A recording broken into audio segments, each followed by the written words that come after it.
जय हिंद दोस्तों, जय हिंद बच्चों। ज्योग्राफी 365 में आपका तहे दिल से स्वागत है। आज हमारा लेसन नंबर 7 है, परिवहन एवं संचार से संबंधित है। ये थोड़ा सा हार्ड भी है और हार्ड होने के साथ साथ थोड़ा सा बड़ा भी है, तो शायद इसके 2 वीडियो के अंदर एमसीक्यू आ जाएंगे और इस पूरे पाठ का निचोड़ हम एमसीक्यू में ही निकालेंगे। तो आइए हम स्टार्ट करते हैं क्वेश्चन नंबर 1 से कि उत्पादन केंद्रों और उपभोग केंद्रों, यानी यहाँ पर किसी चीज़ का उत्पादन हो रहा है और यहाँ पर उपभोग केंद्र यानी बाजार हैं जिसमें ये माल आकर के बिकता है। तो ये तो हो गया उत्पादन केंद्र, ये बाजार हो गए उपभोग केंद्र। अब इस माल को यहाँ से यहाँ तक आपस में जोड़ने का काम कौन करता है? इन दोनों को। ऑप्शन ए परिवहन, संचार, व्यापार, उपयुक्त सभी। तो इसमें इन तीनों का ही महत्वपूर्ण योगदान रहता है। परिवहन का भी योगदान है, संचार का भी है, व्यापार का भी है। तो इसमें राइट ऑप्शन होगा द। क्वेश्चन नंबर 2 है, वो है कि अनेक स्थान जिन्हें परस्पर मार्गों की श्रेणियों द्वारा जोड़ दिए जाने पर जो प्रारूप बनता है उसे क्या कहा जाता है? यानी एक इधर से मार्ग आ रहा है, एक इधर से आ रहा है, एक इधर से आ रहा है, एक इधर से, ऐसे यहाँ पर ये अनेक स्थान जिन्हें परस्पर मार्गों की श्रेणियों से जोड़ दिया जाता है। और अब जो ये प्रारूप बना है इसे क्या कहते हैं? ऑप्शन ए नोडक, तो नोड भी नहीं कहते, योजक भी नहीं कहते, परिवहन भी नहीं कहते, उपयुक्त सभी भी नहीं कहते। तो इसमें आप एक ऑप्शन लिख लेना, इसे कहते हैं परिवहन जाल। इसे क्या कहते हैं? परिवहन जाल कहते हैं। अगला क्वेश्चन नंबर 3 है, विश्व में परिवहन की विद्याएं या यूं कहूं कि परिवहन के प्रकार हैं। तो परिवहन की विद्याएं कह दीजिए, प्रकार कह दीजिए। कहीं 4 दे रखे हैं तो कहीं 5 दे रखे हैं। वो कौन कौन से हैं? जैसे स्थल परिवहन है, जल परिवहन है, वायु परिवहन है, और एक है आपका पाइपलाइन परिवहन। स्थल परिवहन में 2 आते हैं, सड़क एवं रेल परिवहन, यानी सड़क मार्ग और रेल मार्ग। तो ये 4 हैं, स्थल परिवहन, जल परिवहन, वायु परिवहन और पाइपलाइन परिवहन। तो इसका राइट उत्तर होगा उपयुक्त सभी। क्वेश्चन नंबर 4 है, वो है कि उच्च मूल्य वाली हो, वजन में हल्की हो, नाशवान यानी जिसका जो जल्दी ही बेकार होने वाली हो। यानी या तो कोई उच्च मूल्य वाली वस्तु हो, या कोई बहुत ही हल्की हो, या ऐसी चीज, ऐसी वस्तु जो शीघ्र है यानी समाप्त होने वाली हो या शीघ्र खराब होने वाली हो। उन वस्तुओं को एक स्थान से दूसरे स्थान पर भेजने के लिए आप किस परिवहन का उपयोग करते हैं? स्थल परिवहन, जल परिवहन, वायु परिवहन, उपयुक्त सभी। तो इसमें हम करते हैं वायु परिवहन का। वायु परिवहन एक परिवहन का महंगा साधन है, बट महंगा होने के साथ साथ ये परिवहन का एक तीव्रतम साधन है। आपको ये भी याद रखना है। जबकि जो आपका यानी स्थल परिवहन है जिसके अंदर सड़क परिवहन आता है। जो सड़क परिवहन है ये डोर टू डोर तक अच्छी परिवहन व्यवस्था उपलब्ध कराता है, यानी न्यूनतम दूरियों के लिए सड़क परिवहन रेल परिवहन की अपेक्षा आर्थिक दृष्टि से लाभदायक माना जाता है। क्वेश्चन नंबर 5 है, परिवहन में क्रांति कब आई? 17वीं शताब्दी, 18वीं शताब्दी, 19वीं शताब्दी, 21वीं शताब्दी। तो इसका राइट उत्तर होगा, वो होगा 18वीं शताब्दी के अंदर आई थी, जिस वक्त भाप के इंजन का आविष्कार हुआ था। यानी 18वीं शताब्दी में भाप इंजन आविष्कार के साथ ही परिवहन के क्षेत्र में क्रांति आई थी। क्वेश्चन नंबर 6 है, जीवन स्तर एवं गुणवत्ता निर्भर करती है। यानी लोगों का जीवन स्तर और उनकी गुणवत्ता है वो किस पर निर्भर करती है? तो अच्छी परिवहन व्यवस्था पर, व्यापार पर, संचार पर। तो जीवन स्तर एवं गुणवत्ता है वो, यानी परिवहन, व्यापार एवं संचार, इन्हें तीनों पर ही निर्भर करती है। तो इसमें राइट ऑप्शन होगा उपयुक्त सभी। क्वेश्चन नंबर 7 है, समाज की आधारभूत आवश्यकताओं की संतुष्टि के लिए निर्माता एक संगठित सेवा उद्योग है। बड़ा शानदार प्रश्न है कि समाज की आधारभूत आवश्यकताओं की संतुष्टि के लिए निर्मित एक संगठित सेवा उद्योग है। वो कौन सा सेवा उद्योग है भाई? ऑप्शन ए परिवहन, ब व्यापार, से संचार। तो वो है परिवहन। कौन सा है? परिवहन है। ए ऑप्शन इसमें राइट है। क्वेश्चन नंबर 8 है, बड़ा शानदार प्रश्न है। वो है आपका, कि स्थल परिवहन के अंतर्गत नवीनतम विकास के रूप में किन्हें रखा गया है? यानी स्थल परिवहन के अंतर्गत नवीनतम विकास, नए विकास के रूप में किन्हें रखा गया है? ऑप्शन ए पाइपलाइन, ब राजमार्ग, से तार मार्ग। तो इस प्रश्न का जो राइट उत्तर होगा वो होगा उपयुक्त सभी। स्थल परिवहन के अंतर्गत पाइपलाइन, राजमार्ग और जो तार मार्ग है, ये तीनों ही क्या हैं? नवीनतम विकास के अंतर्गत आते हैं। तो द ऑप्शन सही है। क्वेश्चन नंबर 9, हिमाच्छादित क्षेत्रों, यानी जो बर्फीले क्षेत्र हैं जहाँ पर अक्सर बर्फ जमी रहती है, वहाँ पर परिवहन के लिए किन पशुओं को पाला जाता है? ऑप्शन ए ऊंट। तो आपको पता है कि ऊंट तो मरुस्थलीय भागों के अंदर काम में लिए जाते हैं। ऑप्शन ब घोड़े की एक प्रजाति है जिसका नाम खच्चर है। खच्चर आपको पता है पर्वतीय भागों में उपयोग में लिए जाते हैं। और जो घोड़े हैं वो आपको पता है पश्चिमी देशों के अंदर काम में लिए जाते हैं। अब बच गया कौन? कुत्ते और रेंडियर। तो ये बिल्कुल राइट ऑप्शन होगा से।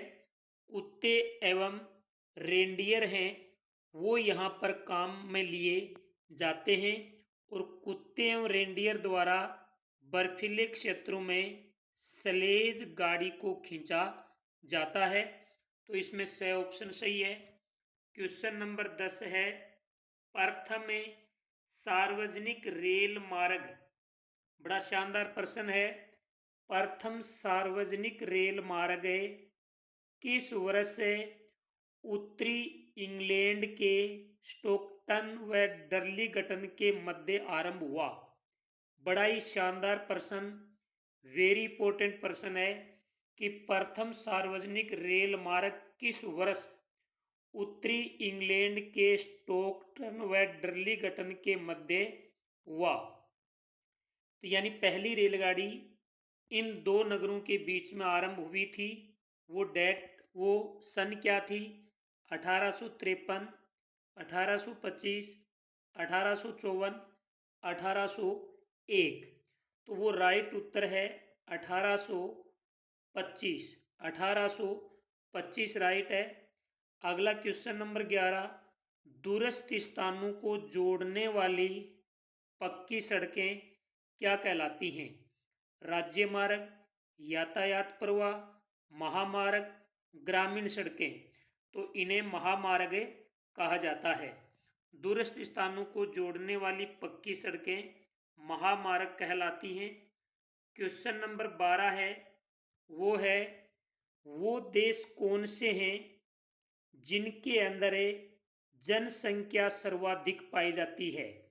वे देश कौन से हैं जिनके जिलों में सघन जनसंख्या पाई जाती है, इसलिए आज भी वहाँ पर मानव है वो कुल्ली का काम करता है, या मानव के द्वारा गाड़ियाँ खींची जाती हैं, यानी मानव वहाँ पर परिवहन का काम करता है। प्रश्न की लैंग्वेज देखिए, वो देश कौन से हैं जिनमें सघन बसे जिलों में आज भी मानव कुलियों और मनुष्यों द्वारा खींची जाने वाली गाड़ियों से होने वाला स्थल परिवहन का प्रचलन है? ऑप्शन ए भारत, ब जापान, स उत्तरी अमेरिका, द अफ्रीका। तो वो दो देश हैं, मैं आपको बता दूं, जिसमें एक तो अपना भारत देश आता है और एक आता है चीन। चीन और भारत दोनों देशों को आपको याद रखना है, दो देश इसके अंतर्गत आएंगे। तो यहाँ ए ऑप्शन सही है, बट आपको दोनों याद रखने हैं। क्वेश्चन नंबर 13, यानी किस देश में मानक लाइनों का उपयोग होता है? जापान के अंदर, ग्रेट ब्रिटेन में, भारत में, जापान में। तो जो ब्रिटेन है, ग्रेट ब्रिटेन है, आज भी वहाँ पर मानक लाइनों का उपयोग किया जाता है। कहाँ पर है? ब्रिटेन के अंदर, यानी ग्रेट ब्रिटेन के अंदर। क्वेश्चन नंबर 14 है, किस महाद्वीप में विश्व का सघनतम रेल तंत्र पाया जाता है?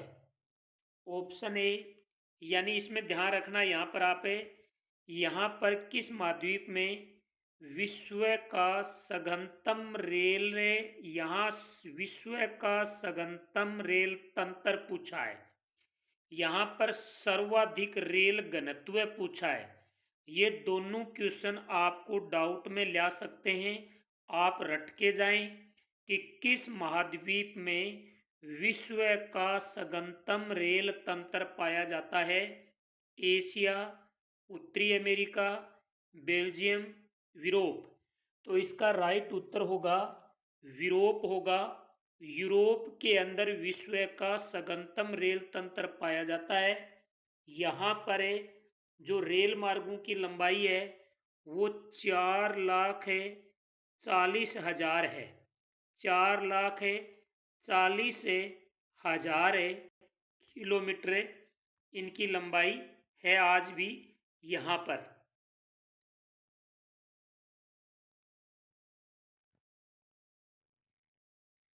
सॉरी, एक बार दोबारा देखना आप यानी विश्व का सघनतम जो रेल तंत्र है वो विश्व का सघनतम रेल तंत्र यूरोप के अंदर पाया जाता है। यहाँ पर रेल मार्गों की लंबाई है 4,40,000।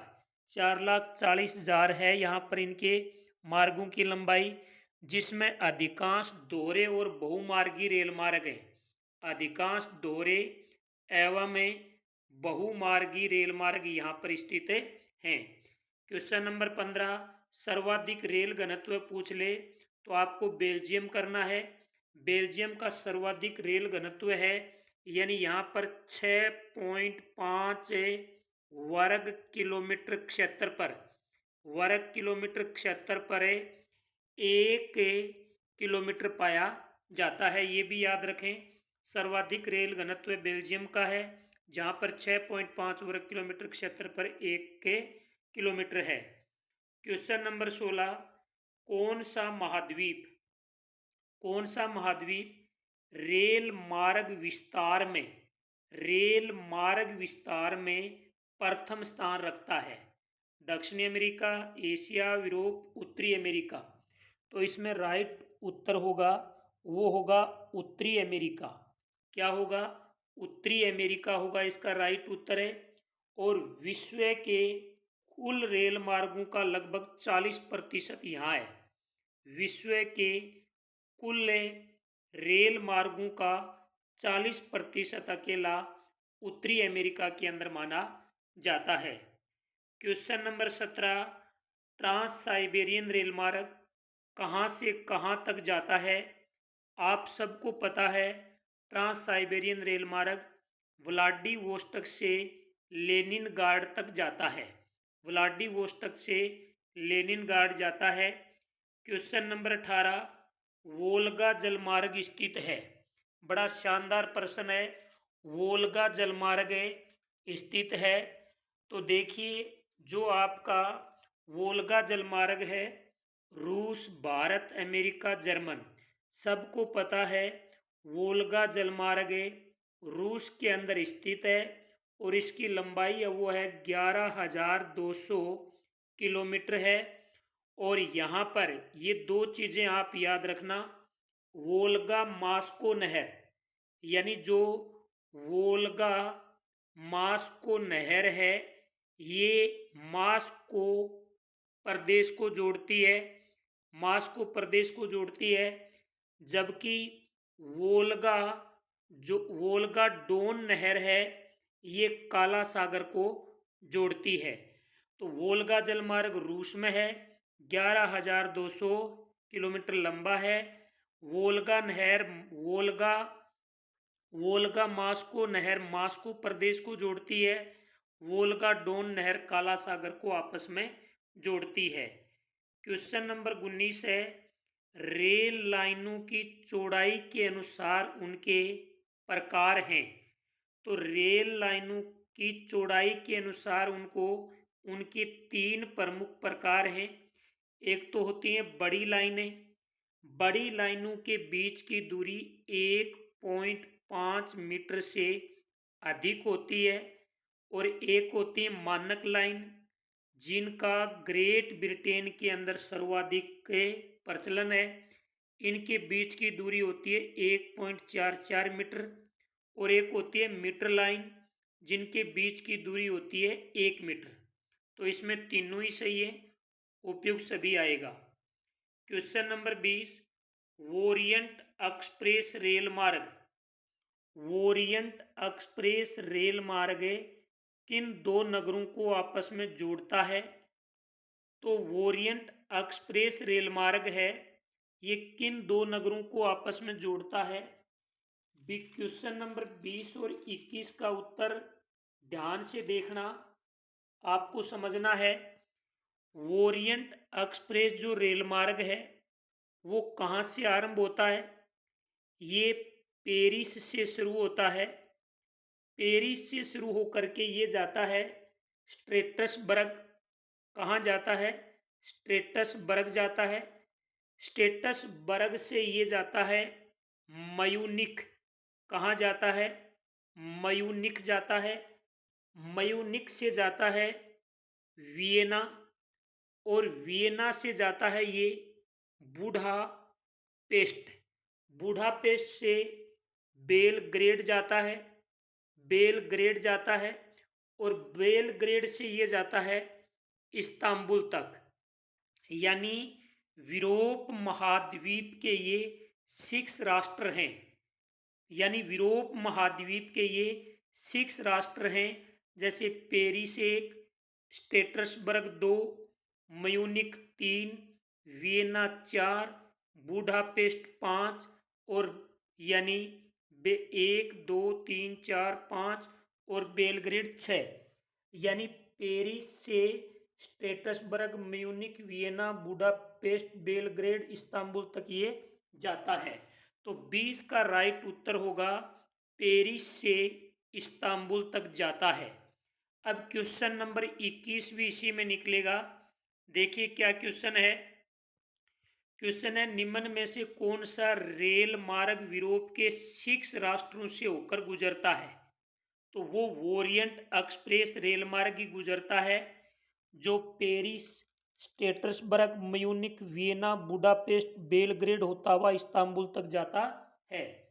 तो 21 में स ऑप्शन है वो बिल्कुल सही है। क्वेश्चन नंबर 22 है, बड़ा शानदार प्रश्न है और वो प्रश्न है निम्न में से किस सागरीय मार्ग को, निम्न में से किस सागरीय मार्ग को वृहद ट्रक मार्ग कहा जाता है। यानी वृहद ट्रक मार्ग किस सागरीय मार्ग को कहा जाता है। तो आप सबको पता है कि वृहद ट्रक मार्ग है वो किसे कहते हैं, वो उत्तरी अटलांटिक समुद्री मार्ग को कहते हैं। और ये जो आपका उत्तरी अटलांटिक समुद्री मार्ग है, ध्यान रहे ये जो उत्तरी अटलांटिक समुद्री मार्ग है इसे वृहद ट्रक समुद्री मार्ग कहते हैं।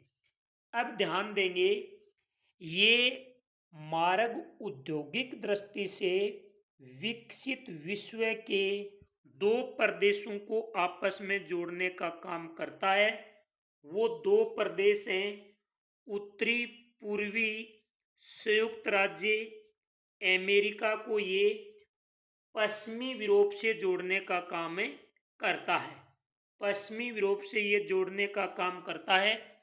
यानी उत्तरी अटलांटिक समुद्री मार्ग औद्योगिक दृष्टि से विकसित विश्व के दो प्रदेशों को आपस में जोड़ता है।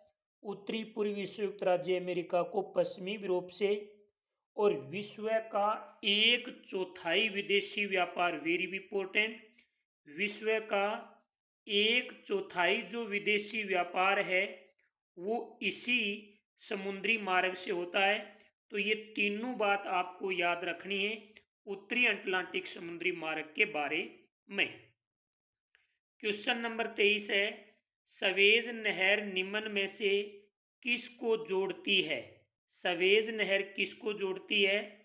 तो देखिए सबसे पहले हम बात करते हैं कि सवेज नहर का निर्माण कब हुआ। तो ये हुआ 1869 के अंदर इस नहर का निर्माण हुआ था।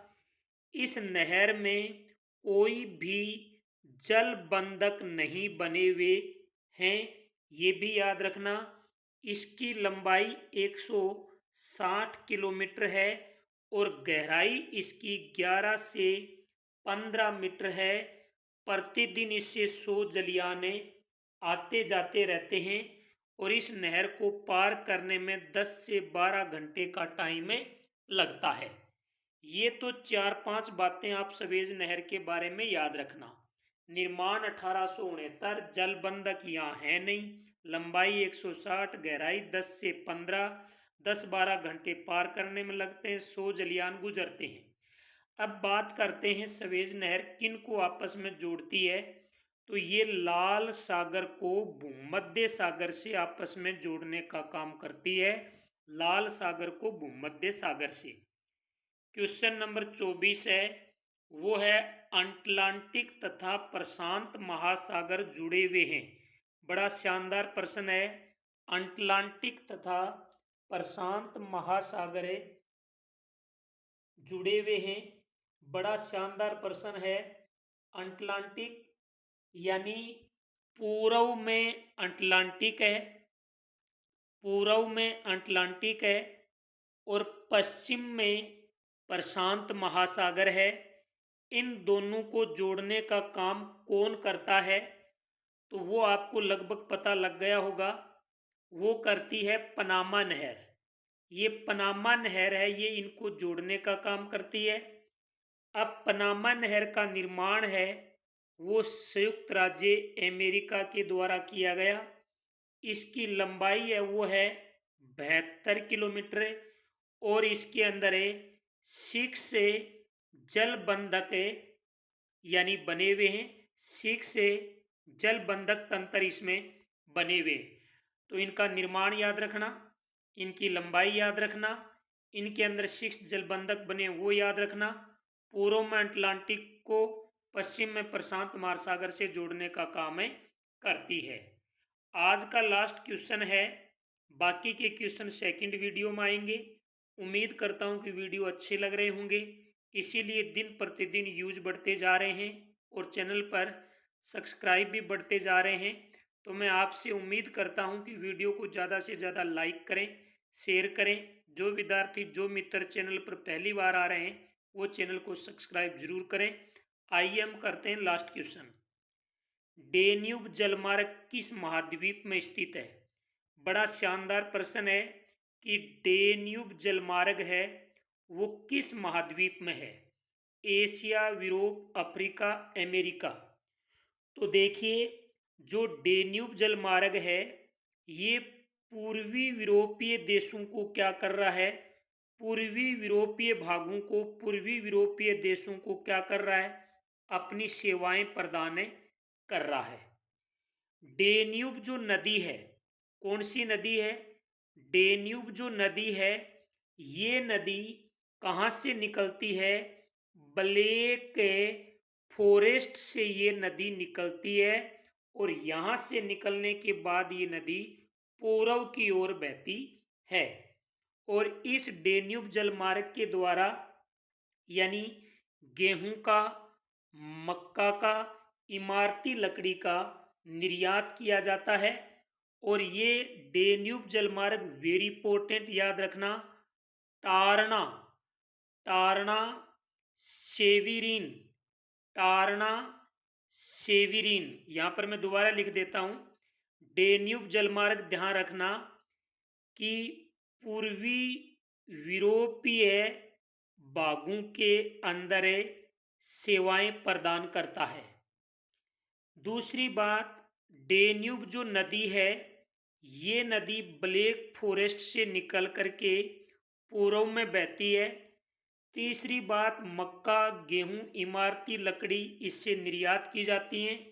चौथी वेरी वेरी इंपॉर्टेंट बात है कि डेन्यूब नदी है यानी ये डेन्यूब जलमार्ग है, ये Turnu, very very important, Turnu Severin तक नौका योग्य है, तक नौका योग्य है। ये नाम याद कर लेना, कई बार एग्जामिनर प्रश्न दे देता है कि डेन्यूब जलमार्ग कहाँ तक नौका योग्य है, वो है टारना सेविरीन तक।